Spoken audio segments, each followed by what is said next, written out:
Hello everyone, मेरा नाम मोनिका भूषण है और आज की क्लास में हम लोग lecture number 9 of differential equation start करने जा रहे हैं। तो आज की क्लास में हम लोग समझने वाले हैं कि पीआई की टाइप 5 क्या होती है। करेक्ट, हमने अब तक के लेक्चर्स में टाइप 1, 2, 3, 4 सभी देख लिया है और बस टाइप 5 बाकी है जो हम लोग आज कवर करने वाले हैं। तो सिंस ये टाइप 5 है इसलिए हमने समझ लिया है कि इस तरह के क्वेश्चंस को सॉल्व करने के लिए मेरा जो मेथड होता है वो होता है सीएफ और पीआई फाइंड आउट करना। करेक्ट ना? बिकॉज हम लोग जब इस तरह के इक्वेशंस को देखते हैं तो हमें सीएफ और पीआई फाइंड आउट करना होता है। इसे हमने बहुत डिटेल में लेक्चर नंबर 5 में समझा था। तो उन सभी चीज़ों को मैं स्किप कर रही हूँ और स्ट्रेट फॉरवर्ड अभी हम लोग टाइप 5 को स्टार्ट करने जा रहे हैं। ओके, तो सबसे पहले हम लोग कैसे समझेंगे ये टाइप मेरा टाइप 5 है। तो हम जानते हैं कि जो पीआई होता है उसे हम लोग वाईपी लिखते हैं। वाईपी क्या होता है? राइट हैंड साइड में जो भी कुछ दिया हुआ है, करेक्ट, जो भी फंक्शन, जो भी टर्म राइट हैंड साइड के हैं डिवाइडेड बाय जो भी मेरा लेफ्ट हैंड साइड में दिया हुआ है डिफरेंशियल ऑपरेटर के टर्म में। ओके, ये क्या है मेरा y double dash plus 16y left hand side में है। इसको हम कह सकते हैं d2y by D x square, okay, plus 16y है। या फिर डिफरेंशियल ऑपरेटर के टर्म में हम कहेंगे डी स्क्वायर प्लस 16y है। करेक्ट ना? हमने ये भी देखा था कि जो पीआई का टाइप निकालना होता है उसके लिए हमें सिर्फ और सिर्फ न्यूमरेटर से मतलब है, मतलब सिर्फ और सिर्फ राइट हैंड साइड के फंक्शंस को देखकर हमें समझना है कि पीआई मेरी कौन सी टाइप की है। Okay, fine. तो अगर हम लोग इससे देखें जो गिवन है इस क्वेश्चन में, तो ये हम लोग कौन सी टाइप बता सकते हैं इसके बारे में, क्योंकि अब तक तो हमने सभी प्रीवियस टाइप्स समझ लिया है तो अब हमारे लिए तो ये काफ़ी आसान होगा समझना, राइट? क्या ये मेरा टाइप 1 है? और मैं हमेशा कहूँगी आप हमेशा टाइप 1 से स्टार्ट करें रिकॉग्नाइज करना।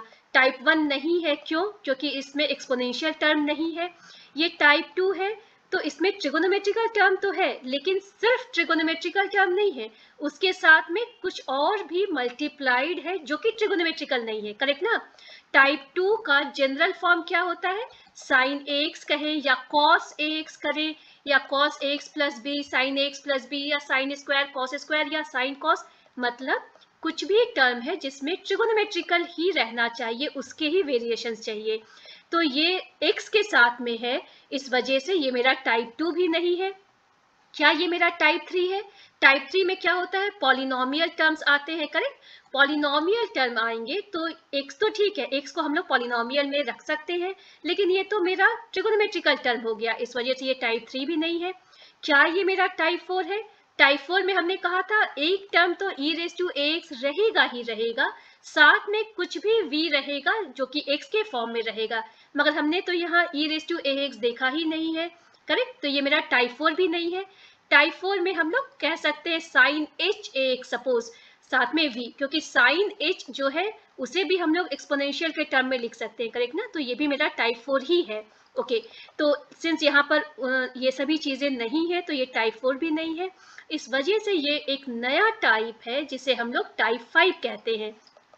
अब टाइप 5 ये क्यों है? टाइप 5 का जनरल फॉर्म हम लोग समझने वाले हैं और जब हमने समझ लिया अगर ये टाइप 5 है तो इसे सॉल्व कैसे करेंगे। फाइन, तो ये है मेरा जनरल टर्म टाइप 5 का। टाइप 5 या कोई भी पीआई क्या होता है? Right hand side divided by left hand side होता है, और राइट हैंड साइड में जो रहना चाहिए वो एक x जरूर है। ओके, फर्दर आप देखेंगे x की कोई भी पावर, तो x तो जरूर है, x टू दी पावर 1 या x टू दी पावर 2, 3, 4 कुछ भी जरूर है। साथ में v है, v क्या है आपका? vx है, मतलब कोई भी टर्म, कोई भी फंक्शन जो कि x के रिस्पेक्ट में है वो मल्टीप्लाइंग फैक्टर रहेगा, तो ये मेरा टाइप 5 कहलाएगा। और डिनोमिनेटर से तो हमें मतलब है नहीं, वो तो मेरा लेफ्ट हैंड साइड का एफ डी रहेगा। ओके, सिमिलरली जैसा हमने लास्ट क्लास में डिस्कस किया था टाइप 4 में, क्या हम कहेंगे कि x into 1 divided by F d मेरा टाइप 5 है? तो ये मेरा टाइप 5 नहीं कहेंगे, क्यों? क्योंकि ये तो 1 है, इसे तो हम फर्दर लिख सकते हैं x बाई एफ डी। और क्या आप बता सकते हैं x बाई एफ डी आपकी कौन सी टाइप आएगी? अगेन आप स्टार्ट करें, टाइप 1 नहीं है, टाइप 2 नहीं है, ये मेरा टाइप 3 है। Okay fine. तो हमने क्या देखा कि x into v by F d, where v जो है कोई भी x के टर्म का फंक्शन या टर्म है, तो ये मेरा टाइप 5 है। ओके तो इसे सॉल्व करने का हमारे पास मेथड है। सिमिलरली अगर हम देखें कि यहाँ पर आपका x की पावर n जब आ जाती है, x की पावर 2, 3, 4 कुछ भी है, और उसके साथ में अगर cos ax है न्यूमरेटर में, तो फिर ये भी मेरा टाइप 5 ही कहलाएगा। x की पावर n साथ में sin ax है, ये भी मेरा टाइप 5 ही कहलाएगा। अब अगर हम सोचें तो यहाँ सिर्फ cos और sin ही क्यों दिया हुआ है, तो अगर हम लोग इसे थोड़ा इलेबोरेट करें इस vx टर्म को, तो मान लीजिए आपका x तो यहाँ दिया है कि x ऑलवेज x प्रेजेंट रहेगा, x तो प्रेजेंट ही है। इस v का क्या क्या वेरिएशंस हो सकता है, तो वेरिएशंस वही हो सकते हैं जो मेरे टाइप 1 इसमें इसके साथ में अटैच हो सकता है, टाइप 2 अटैच हो सकता है, टाइप 3, टाइप 4 अटैच हो सकता है। ओके तो अगर हमने यहाँ पर टाइप 1 का डाला, मतलब कि हम लिख सकते हैं इसे x into e raise to x by F D, तो क्या ये मेरा टाइप 5 हो गया? तो उसके लिए हमें क्या कहना होगा कि हम लोग फिर से वही काम करेंगे, हम लोग हमेशा स्टार्ट करेंगे जज करना क्या ये मेरा टाइप 1 है। एक्सपोनेंशियल होने के साथ भी यहाँ पर x जरूर मौजूद है, इसलिए ये मेरा टाइप 1 नहीं है, टाइप 2 भी नहीं है, टाइप 3 भी नहीं है, ये तो मेरा टाइप 4 आ गया। क्यों? क्योंकि इसे हम लोग लिख सकते हैं e raise to x into x by F D, correct ना? तो हम टाइप 5 तक आगे बढ़ने की जरूरत ही क्या है जब हम इसे टाइप 4 से सॉल्व कर सकते हैं। ओके तो ये मेरा टाइप 4 में आ गया। तो इस वजह से हम लोग का यहाँ पर गिवन टर्म में ई रेस टू एक्स आप नहीं देखेंगे टाइप 5 के v के वेरिएशंस में। ओके अगर मैं सोचूं कि क्या मेरा टाइप 2 का टर्म जो कि ट्रिगोनोमेट्रिकल है वो x के साथ में मल्टीप्लाइंग फैक्टर हो सकता है, सपोज मैंने लिख दिया x into sine x by F D, तो इस फंक्शन को मतलब इस न्यूमरेटर को देखकर क्या हम कह सकते हैं ये मेरा टाइप 1 है? तो एक्सपोनेंशियल है नहीं, टाइप 2 भी नहीं है क्योंकि के साथ में कुछ x जरूर है, टाइप 3 भी नहीं है, इवन ये मेरा टाइप 4 भी नहीं है। क्यों? क्योंकि यहाँ पर एक्सपोनेंशियल नहीं है। इसका मतलब ये आपका 100% टाइप 5 है। मतलब आपको टाइप 5 में साइन कॉस, साइन के वेरिएशंस, कॉस के वेरिएशंस, मतलब ट्रिगोनोमेट्रिकल फंक्शंस आपको टाइप 5 में दिखने को मिलेंगे। ओके नाउ क्या मुझे टाइप इस v का वेरिएशन क्या ऐसा भी हो सकता है? x तो खैर होना ही होना है, इसके साथ में थर्ड टाइप में क्या आता है? पॉलिनोमियल आता है। आपको याद होगा अगर मैं कुछ भी पॉलिनोमियल टर्म डाल दूं, ठीक है, मैंने x स्क्वायर प्लस x डाल दिया, okay divided by F D, तो क्या ये मेरा टाइप 5 बन गया? फिर भी मैं कहूंगी आप टाइप 1 से स्टार्ट करें, तो ये आपका टाइप 1 नहीं है। इवन इसके पहले तो मैं एक और काम कर दूं कि इसे मैं थोड़ा सिंप्लीफाई कर देती हूँ, ठीक है, ये हो गया x cube plus x square by F D. Even मुझे कुछ और भी अभी काम करना है टाइप चेक करने के पहले, और वो क्या करना है, मुझे इन्हें स्प्लिट करना है। क्यों? क्योंकि ये एडिशन है, करेक्ट ना, ये मुझे दो टर्म्स एक साथ में है, ये मल्टीप्लाइंग फैक्टर नहीं है, राइट? तो मुझे लिखने की जरूरत है x cube by F D plus x square by F d. Okay तो यहाँ पर ये कौन सी टाइप आ गई? ये तो मेरी टाइप 3 है, तो मैं टाइप 4 तक टाइप 5 तक बढ़ने की जरूरत ही नहीं है, इवन ये भी मेरी टाइप 3 है, करेक्ट? तो ये हमें इस तरह का हमें टाइप 5 में वेरिएशंस v में नहीं देखने को मिलेगा। एक्स क्यूब ये सब तो टाइप 3 में ही आ जाएगा। अगर हम बात करें टाइप 4 की, मतलब x के साथ में v का क्या था टाइप 4 में? e रेस टू एक्स रहेगा, साथ में कोई भी टर्म x का रहेगा। मान लिया हमने साथ में x टर्म है, ओके, और ये एफ डी है। फिर से हम स्टार्ट करेंगे, ये 1, 2, 3 कुछ भी नहीं है, ये 4 है, और ये क्या हो सकता है? e रेस टू एक्स और x square by F D. तो मतलब ये तो मेरा टाइप 4 हो गया, करेक्ट? और टाइप 5 तो हमने क्या देखा था? टाइप 5 x के साथ v है। कहने का मतलब कि v जो है हमेशा ही आपका ट्रिगोनोमेट्रिकल फंक्शन रहेगा। ओके लोग इसके मेथड्स को समझेंगे। फाइन, अगर ये x v by F d है तो हम क्या करने वाले हैं? आप ध्यान दें तो v बाई एफ डी को हमने सेपरेट लिख लिया है, यहाँ पर v बाई एफ डी को सेपरेट लिख दिया है। इंस्टेड ऑफ x मैंने क्या लिखा है? x minus F dash D by F D. मतलब जो भी आपका डिनोमिनेटर है वो डिनोमिनेटर एज इट इज है यहाँ पर, ओके, अलॉन्ग विथ आपका v by F d. Okay ये आपका है ही, लेकिन ऊपर में क्या है एफ डी के? इसी को एक बार हमने डिफरेंशिएट कर दिया है, तो एफ डी की डेरिवेटिव ऊपर में है। तो इस तरह से हमें इसे याद करने की जरूरत है। ओके, अगर आपका ये x to the power n cos ax divided by F d है, तो उसे हम लोग कैसे निकालेंगे? हम लोग इसे लिख रहे हैं real part of e raise to i a x into x to the power n by F d. Okay, इसका क्या मतलब है हम लोग अभी समझने वाले हैं। अगर ये x to the power n साइन ax बाई एफ डी है, हम लोग लिख रहे हैं imaginary part of e raise to i a x x to the power n by F d. Okay, इसका क्या मतलब है? हमें मालूम है e raise to I x क्या होता है। e raise to i a x होता है cos ax plus i sin ax। Okay, तो cos ax plus i sin ax को अगर हम समझें कि इसका रियल टर्म कौन सा है और इमेजिनरी टर्म कौन सा है, क्योंकि ये तो हमारे कॉम्प्लेक्स फॉर्म में है, तो जो भी हमारा ये वाला पार्ट है, ओके, इसे हम लोग कहते हैं रियल पार्ट, और जो भी मेरे आई के साथ में है इसे हम लोग कहते हैं इमेजिनरी पार्ट। ओके, सो ये रियल है और ये इमेजिनरी है। और हमने क्या देखा, रियल पार्ट में कॉस रहता है और इमेजिनरी पार्ट में साइन रहता है। और ये कहाँ से आया? तो ये तो फॉर्मूला है, ये फॉर्मूला तो हमने पढ़ा हुआ है। तो जब भी x raise to n by F d के साथ में cos ax रहेगा, तो वो तो हमें पता ही है कि वो real part of e raise to I x है, real part of e raise to I x है। और जब भी हमारा sin ax है इसके साथ में, तो हमें मालूम है कि ये तो imaginary part of e raise to I x है। ओके, तो फाइन, अब हम लोग इसे अच्छी तरह से क्वेश्चन को देख करके समझने वाले हैं।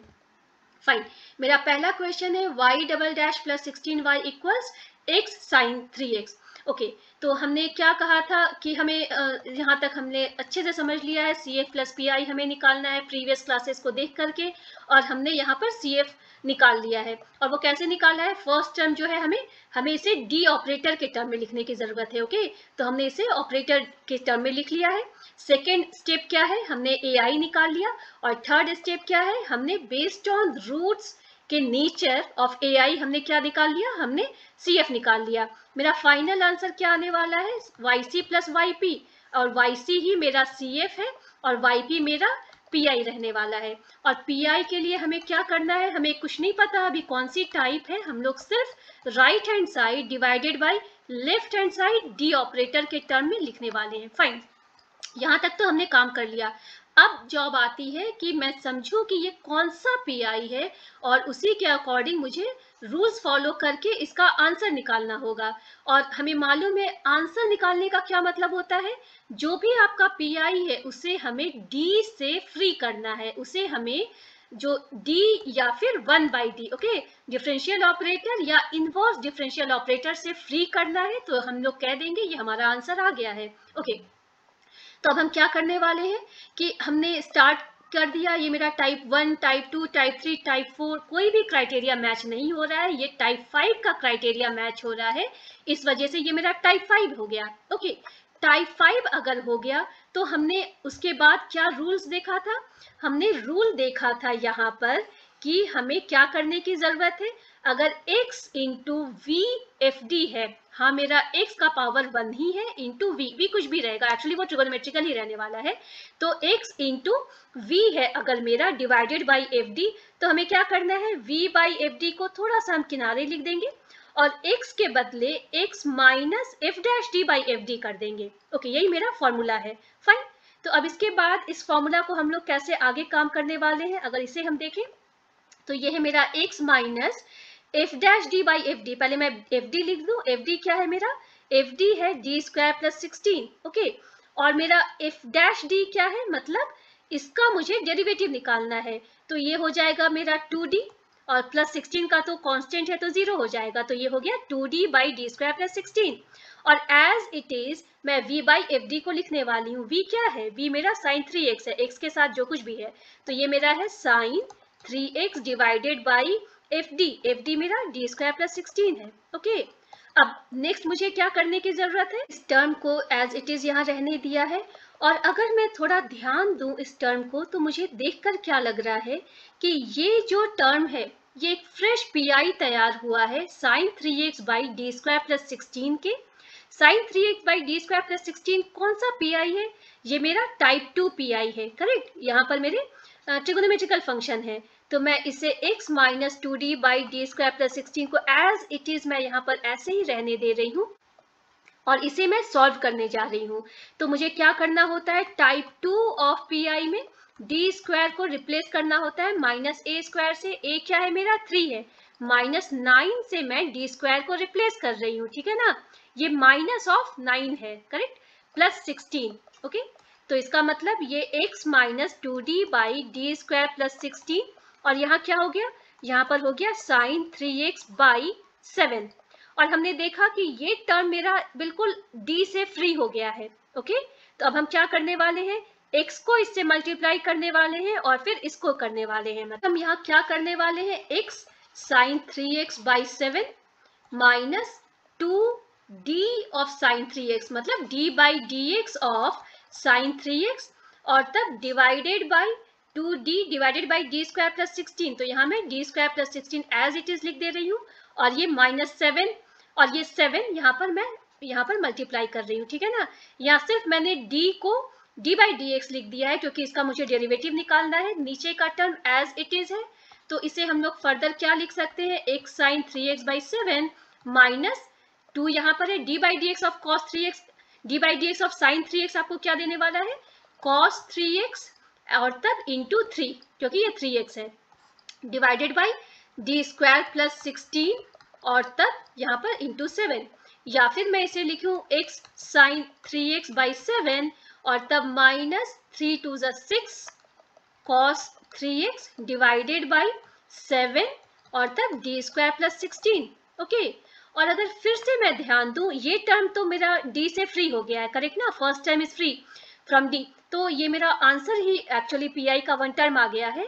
और यहाँ अगर मैं देखूं तो मुझे इस टर्म को ध्यान देने की जरूरत है कि ये मेरा अगेन सेकेंड पीआई बन गया है, यानी कि सेकेंड टाइप ऑफ पीआई वो मेरा है जिसका आंसर निकालने मुझे आता है, करेक्ट। इसका मतलब ये क्या है, ये है मेरा cos 3x divided by d square plus 16। और अगर मैं सिर्फ इस टर्म को लिखूं, माइनस 6x वाले टर्म को लिखूं, तो माइनस 6 बाई 7 और यहाँ क्या करने की जरूरत है, मुझे डी स्क्वायर को रिप्लेस करना है माइनस ए स्क्वायर से। ए क्या है, 3 है, तो अब मुझे क्या करने की जरूरत है, माइनस 9 से रिप्लेस करना है। मतलब ये आ गया cos 3x by minus 9 plus 16 और ये हो गया minus 6 by 7 cos 3x divided by 7। तो फाइनली ये टर्म अलोंग विथ ये टर्म आप कहीं पर भी d या 1/d नहीं देख रहे हैं। मतलब आपका फाइनल पीआई जो आ गया, मैं यहाँ लिख रही हूँ, फाइनल पीआई है आपका x sine 3x by 7 minus 6 by 49, okay, और फिर cos 3x। तो यही हम देखेंगे कि जो हमारा 1 अगर 49 हमने कॉमन लिया है तो यहाँ पर मुझे 7 को यहाँ पर लिखना की जरूरत होगी, या तो आप इस तरह से लिखें या ऐसे रहने दें, कोई प्रॉब्लम नहीं है। कंप्लीट सोल्यूशन में yc को ऐड करना बिल्कुल नहीं भूलना है, yc प्लस yp। फाइन, अब हम सेकेंड क्वेश्चन देखने जा रहे हैं। आप ध्यान देंगे कि इस क्वेश्चन में 2 पार्ट मैंने बनाकर रखे हैं। एक्चुअली है क्या कि अगर आप इन दोनों क्वेश्चंस को सॉल्व करने जाएंगे तो एग्जैक्टली सेम प्रोसेस आपको फॉलो करना है, सिर्फ लास्ट स्टेप में आपको एक चेंजेस करने की जरूरत है। और वो चेंज क्या रहेगी, अगर आप अभी से थोड़ा समझ गए हैं ये क्या हमने इमेजिनरी पार्ट और रियल पार्ट कहा था, तो x to the power n, यहाँ फॉर्मूला भी गिवन है, x to the power n cos ax, correct. a क्या है मेरा, a मेरा 1 है, x to the power n, n क्या है, 2 है, बाई fd है, अगर fd क्या आने वाला है यहाँ पर d स्क्वायर माइनस 1। तो उसको सॉल्व करने के लिए मुझे क्या करने की जरूरत है, real part of e raise to i a x x to the power n by fd, मतलब मुझे इस टर्म पर काम करना है और उसका फाइनली जो मुझे आंसर आया उसका रियल पार्ट जो होगा वो आंसर रहेगा cos ax वाले टर्म का। और अगर इसका फाइनल आंसर जो आया उसका इमेजिनरी पार्ट जो मैं लेने वाली हूँ वो आंसर आएगा x to the power n sin ax by fd का, ओके। तो यहाँ तक तो सारा कुछ मुझे सॉल्व करना है एग्जैक्टली सेम, बस रियल और इमेजिनरी, इमेजिनरी कौन सा रहेगा, जो आयोटा के साथ में मल्टीप्लाइड रहेगा वो इमेजिनरी रहेगा, जो कि इसका आंसर रहेगा साइन एक्स टर्म का, और जो भी मेरा फ्री ऑफ आयोटा रहेगा वो मेरा कॉस एक्स का आंसर रहेगा। ओके, तो अब हम लोग स्टार्ट करने जा रहे हैं। हमें मालूम है हमें सी एफ निकालना भूलना नहीं है, C F plus P I निकालना है। सो सी एफ निकालने का स्टेप 1 हो गया डी के फॉर्म में, स्टेप हो गया ए के फॉर्म में, और स्टेप 3 हमने निकाल लिया। ओके, अब मुझे पी आई पर आना है। अभी तक मुझे मालूम नहीं है कि मेरा वाई पी कौन से टाइप का है, मैंने बस राइट हैंड साइड को एज इट इज लिख लिया, डिवाइडेड बाई डी ऑपरेटर वाले टर्म को, लेफ्ट हैंड साइड वाले टर्म को मैंने डिनोमिनेटर में लिख लिया। अब मेरा टाइप 1, 2, 3, 4 ये चारों में कोई टाइप नहीं है, ये मेरा टाइप 5 है। तो मैंने समझ लिया ये टाइप कौन सी है। अब मुझे क्या करने की जरूरत है, टाइप 5 का फॉर्मूला लिखना है। ये कौन सा वाला फॉर्मूला लगेगा, x वाला फॉर्मूला नहीं लगेगा, क्योंकि यहाँ पर x की पावर 1 से ज्यादा है। पर हम लिखने वाले हैं real part of e raise to I ax। क्यों ax, क्योंकि इस फॉर्मूला से कंपेयर करें अगर हम, तो a मेरा 1 है, और तब हमें क्या लिखने की जरूरत है, x to the power n by F D. तो x to the power n, n है मेरा 2 डिवाइडेड बाई एफ डी है मेरा d स्क्वायर माइनस 1। तो यहाँ तक लिखने में कोई प्रॉब्लम नहीं आनी चाहिए। ये मेरा टाइप 5 है, जहां पर फॉर्मूला सेकंड फॉर्मूला मैं यूज कर रही हूँ, क्योंकि x की पावर 1 से ज्यादा है। e raise to i a x, a 1 है, x square by d square minus 1 मैंने कर दिया। फाइन, अगर ये साइन रहता तो सभी कुछ सेम है, बस यहाँ मैं आई एम लिखती, इमेजिनरी पार्ट और आई पी जो भी है इमेजिनरी पार्ट लिखती। ठीक है, ओके। अब अगर आप ध्यान दें तो यहाँ पर क्या हो रहा है, ये जो टर्म आपका आया, ये जो आपका फंक्शन है, वो बेसिकली आप पीआई के टाइप 4 से सॉल्व कर सकते हैं, करेक्ट ना। ये आपको सॉल्व करने के लिए टाइप 1 नहीं है ई रेज टू एक्स की वजह से, मगर इसके साथ कुछ और भी फंक्शन है मल्टीप्लाइड, तो ये आपका टाइप 4 हो गया। ओके, तो हमने कैसे देखा था टाइप 4 कैसे सॉल्व करते हैं, उसके लिए मैं क्या करने वाली हूँ, एज इट इज मैं रियल पार्ट को एज इट इज मैंने बस नीचे उतार दिया है। ठीक है, और अब मैं क्या करने वाली हूँ, इससे हमने, अगर आपने पिछली क्लास देखा है तो आपको अच्छे से याद होगा, न्यूमरेटर एज इट इज लिखना है, डिनोमिनेटर में d को रिप्लेस करना है d प्लस ए के। ओके, d प्लस ए, जहां a क्या है आपका, a जो है e की पावर जो कुछ भी है, मतलब x के साथ जो कुछ भी मल्टीप्लाई कर रहे हैं वो मेरा a है। एग्जैक्टली करेक्ट, मतलब यहाँ मैं d को रिप्लेस कर रही हूँ d प्लस आई से। ठीक है, क्योंकि x को कौन मल्टीप्लाई कर रहा है, i मल्टीप्लाई कर रहा है, तो यहाँ मैं d की जगह d प्लस आई होल स्क्वायर माइनस 1 लिख रही हूँ। ठीक है, अब मुझे क्या करने की जरूरत है, real part of as it is मैंने न्यूमरेटर को अभी रहने दिया है, और डिनोमिनेटर को मैं a plus B whole square का फॉर्मूला लगा रही हूँ, a square plus B square plus 2ab minus 1, और यहाँ क्या है, real part of e raise to I X into X square divided by, मुझे मालूम है कि आयोटा स्क्वायर माइनस 1 देता है, तो मैं क्या लिखने वाली हूँ, plus 2id minus 1 will give me minus 2। ठीक है, तो यहाँ तक तो बात सही है।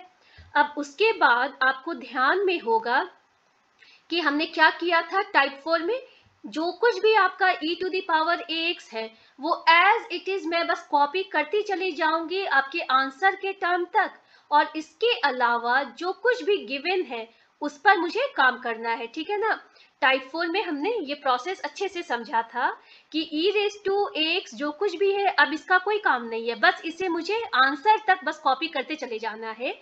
इसके अलावा जो कुछ भी गिवन है मुझे उस पर ध्यान देना है। तो ये अगर हम देखें कि x square by this much आपका कौन सा टाइप है, ये तो ये मेरा टाइप 3 है ना, क्योंकि यहाँ पर एक्सपोनेंशियल नहीं है, ट्रिगोनोमेट्रिकल नहीं है, ये मेरा पॉलिनोमियल है। तो अब मैं पॉलिनोमियल डिवीजन करने वाली हूँ, और जब हम लोग पॉलिनोमियल डिवीजन करते हैं तो वेरी फर्स्ट स्टेप क्या है कि हम लोग हमेशा ध्यान देते हैं कि अगर मेरा फंक्शन का न्यूमरेटर अगर पॉलिनोमियल इन नेचर है तो न्यूमरेटर में x की पावर डिसेंडिंग ऑर्डर में होनी चाहिए, और डिनोमिनेटर में d की पावर असेंडिंग ऑर्डर में होनी चाहिए। ठीक है ना, न्यूमरेटर में पावर डिसेंडिंग ऑर्डर में, डिनोमिनेटर में पावर असेंडिंग ऑर्डर में होना चाहिए। तो यहाँ पर न्यूमरेटर में तो एक ही टर्म है, करेक्ट ना। मतलब मैं यहाँ अगर फिर से लिखूं, ये क्या है मेरा RP E raise to I X, मतलब मैंने ऐसे बाहर निकाल दिया। ये RP E raise to I x को हम लोग बस लिखते चले जाएंगे जब तक कि मेरा ये जो टर्म है फ्री ऑफ डी या फ्री ऑफ 1/d नहीं हो जाता है, ठीक है। तो ये तो मैंने ऊपर का एक ही टर्म है, असेंडिंग डिसेंडिंग से मतलब नहीं है। नीचे में क्या होना चाहिए, ये असेंडिंग होना चाहिए, मतलब कि मेरा कम से ज्यादा होना चाहिए। तो -2 plus 2ID plus D square मैंने लिख दिया, और अब मैं इसका पॉलिनोमियल डिवीजन करने जा रही हूँ। Fine, okay. तो अब मुझे कैसे करना है, अब मैं यहाँ पर ये टर्म बस एज इट इज मैंने रहने दिया है, और अब मुझे डिवीजन करने में हमें मालूम है कि मैंने डिनोमिनेटर टर्म को लिख दिया, ठीक है, और या अंदर में मैंने न्यूमरेटर टर्म को लिख दिया। फाइन, अब मेरा जॉब क्या है, हमने इसे टाइप 3 में अच्छे से समझा था कि मुझे यहाँ पर हर हाल में एक्स स्क्वायर चाहिए, तभी तो मैं कैंसिल आउट करती जाऊंगी और फाइनली मेरा जो रिमाइंडर 0 हो जाएगा, तो मेरा काम यहाँ पर इसका मतलब ओवर हो गया है। और ये जो क्वोशिएंट है, इस क्वोशिएंट में जो कुछ भी आते जा रहा है वही आपका आंसर आते जा रहा है, वही आपका पीआई आते जा रहा है, ठीक है ना। तो अब मुझे क्या करना है, मैंने सिंपली यहाँ a लिख दिया, मुझे मालूम नहीं है यहाँ क्या लिखना है जिससे मेरा एक्स स्क्वायर आए। तो मैं क्या करूंगी, अब फर्स्ट टर्म से देखूंगी, -2 ऑफ a मुझे एक्स स्क्वायर देना चाहिए, ठीक है। इसका मतलब a क्या होगा, a जो होगा एक्स स्क्वायर बाई -2 होगा। फाइन, तो एक्स स्क्वायर बाई -2 a की जगह पर मैंने लिख दिया, a की जगह पर लिख दिया, ठीक है। अब -2 ऑफ एक्स स्क्वायर बाई -2 मुझे एक्स स्क्वायर दिया है, करेक्ट। अब 2ID of x square by -2 जो कुछ भी आने वाला है उसे मैं यहाँ लिखने वाली हूँ। तो अब मुझे क्या करने की जरूरत है, 2ID of x square by -2 निकालने की जरूरत है। तो ये कैसे निकलेगा, 2 और 2 अगर मैं कैंसिल आउट कर दूं तो -ID को मैं लिख दूं d/dx ऑफ एक्स स्क्वायर, मतलब -i, ओके, -i 2x, यानी कि -2ix जो है मुझे यहाँ लिखने की जरूरत है। तो प्लस और माइनस मिलकर माइनस हो गया, तो यहाँ हो गया -2ix, ओके। अब मुझे D square of x square by -2 निकालने की जरूरत है, ठीक है। तो जो कुछ भी वो आएगा वो मुझे यहाँ लिखना है। तो मैंने क्या करना है, D square of x square by -2 निकालना है, या फिर -1/2 मैंने लिख लिया। D square of x square क्या देगा आपको, 1 देने वाला है। कैसे देने वाला है, डी ऑफ एक्स स्क्वायर आपको क्या देगा, -1/2 डी ऑफ, ये क्या है आपका d/dx of x square, -1/2 D of 2x, ठीक है। मतलब -1 और d ऑफ x, d क्या है, d/dx ऑफ x, मतलब कि -1, ठीक है। तो यहाँ पर मैंने -1 लिख दिया, ओके। तो यहाँ तक मेरा टर्म आ गया। अब मुझे क्या करना है, कैंसिल आउट कर देना है, और यहाँ पर फाइनली क्या आ रहा है, 2ix प्लस 1। फाइन, अब मुझे क्या करना है, सेम प्रोसेस मुझे रिपीट करना है। मैं लिखने वाली हूँ +a, ओके। और ये क्यों लिखने वाली हूँ कि मुझे यहाँ पर 2ix हर हाल में चाहिए। ये 2ix मिलेगा तो ये मैं कैंसिल करूंगी, तो उसके लिए a क्या होना चाहिए जिससे ये मुझे 2ix दे। तो अगर मैं यहाँ लिखूं, ये क्या है, -2 ऑफ a आपको 2ix देगा, तो -2 ऑफ a देना चाहिए 2ix, ठीक है। या फिर हम कहें तो a देना चाहिए, a is nothing but -ix, ठीक है। तो मैंने यहाँ क्या किया, ये मेरा a था यहाँ पर, करें, ये हमने क्या लिखा है, सिंस ये मेरा माइनस है तो ये हो गया -ix, ठीक है। अब क्या करने की जरूरत है, -2 ऑफ -ix ने ही मुझे 2ix दिया है। अब मुझे निकालना है -2ID ऑफ -ix। अब मुझे क्या करने की जरूरत है, 2ID ऑफ -ix जो भी आएगा वो मैं यहाँ लिखने वाली हूँ, या फिर हम कहें तो 2ID ऑफ -ix मुझे निकालना है। 2 मैंने यहाँ रहने दिया, माइनस को बाहर निकाल दिया, आई स्क्वायर आपको क्या देगा, -1 देगा, ठीक है ना। और उसके बाद में ये क्या हो गया आपका d, मतलब d/dx ऑफ x, तो ये हो गया +2 और d by D x of x आपको देगा 1, तो फाइनली यहाँ पर आपको 2 मिल गया। ठीक है, तो यहाँ पर मैंने क्या लिख दिया है, ये मेरा 2 हो गया। तो मैंने तीनों टर्म के साथ कर लिया इसके ऑपरेशंस को और मुझे फाइनली पता चला कि यहाँ ये कैंसिल आउट होकर के यहाँ पर मुझे -1 मिल रहा है। ठीक है, अब मुझे क्या करना है, सेम ऑपरेशन मुझे करना है। और अब क्या करने की जरूरत है, ये -2 को मुझे यहाँ पर कुछ भी एक ऐसा टर्म लिखना है जिसके साथ -2 मल्टीप्लाई करने के बाद मुझे -1 दे। ओके, तो ये मैं कैसे करने वाली हूँ, -2 of a should give me -1, मतलब कि a जो होने वाला है 1/2 होने वाला है। ठीक है, तो यहाँ पर मैं a के बदले में 1/2 मैंने यहाँ पर लिख दिया। फाइन, तो ये -2 इंटू 1/2 मुझे -1 दे रहा है। अब मुझे जानना है कि 2id ऑफ 1/2 मुझे क्या देगा। तो आप ध्यान देंगे 2id ऑफ 1/2, ये 1/2 तो कांस्टेंट है, तो d ऑफ कांस्टेंट या d by D x of constant तो 0 देता है, तो ये हो गया मेरा 0 प्लस d स्क्वायर ऑफ 1/2 क्या देने वाला है, अगेन ये कांस्टेंट है तो आपको 0 देने वाला है। और फाइनली आपने क्या देखा कि आपको रिमाइंडर 0 मिल गया। जब मेरा रिमाइंडर 0 आ गया तो यहाँ जो भी क्वेश्चन में है यही आपका फाइनल आंसर है, यही आपका पीआई है। ठीक है, तो मतलब मुझे इस चीज को कहाँ लिखने की जरूरत है, ये मैंने, अगर आपको याद होगा, ये टर्म हमने एज इट इज रहने दिया था। ठीक है, और इस टर्म का ही आंसर ये क्वेश्चन आया है, मतलब real part of e to the power I X into ये कंप्लीट टर्म, यही मेरा फाइनली मुझे यहाँ पर लिखना है। ठीक है ना, यही मैंने फाइनली यहाँ पर yp को लिखा है। ठीक है, अब यहाँ क्या आप चेंजेस देख रहे हैं, अब सिंस मैंने देख लिया कि इस टर्म में कोई भी d या 1/d नहीं है, मतलब आपको अब सारे पीआई से आपको अब फ्री हो गए हैं। सिंपली आपको e raise to I x को एक्सपैंड करना है। e raise to I x क्या होता है, cos x plus i sin x होता है। ठीक है, into 1/2 1 minus x square plus i x हमने लिखा। और फाइनली हम क्या कर रहे हैं, रियल पार्ट स्टिल हम लोग इसको एज इट इज रहने दे रहे हैं। E raise to I x को तो एक्सपैंड कर लिया, लेकिन रियल पार्ट को हमने अभी ऐसे ही रहने दिया है। और x, ये दो टर्म यहाँ भी है, दो टर्म यहाँ भी है, करेक्ट। तो cos x को इससे पहले मल्टीप्लाई करेंगे, फिर cos x को यहाँ मल्टीप्लाई करेंगे, आई साइन एक्स को यहाँ मल्टीप्लाई करेंगे और आई साइन एक्स को यहाँ मल्टीप्लाई करेंगे। तो अगर आप ध्यान दें, आई साइन एक्स इंटू माइनस आई एक्स क्या देगा, ये माइनस ऑफ आई स्क्वायर, मतलब माइनस ऑफ माइनस प्लस हो जाएगा और उसके बाद में आपको एक्स साइन एक्स देगा। ठीक है ना, तो उसको हमें केयर लेना है। अगर यहाँ कोई भी आई टर्म नहीं है तो उसे हमने एक साथ लिख लिया, जहां भी हमारा आई टर्म था उसे हमने एक साथ लिख लिया। मतलब ये क्या है आपका, ये आपका इस कंप्लीट टर्म का ये जो पार्ट है ये आपका रियल पार्ट है। ठीक है, और ये जो आई के साथ जो कुछ भी है ये आपका इमेजिनरी पार्ट है। तो हमें आंसर yp का क्या देना है, हमें आंसर yp का रियल पार्ट देना है, मतलब यहाँ तक ही सिर्फ लिखना है। मेरा जो yp है वो ये वाली टर्म yp है।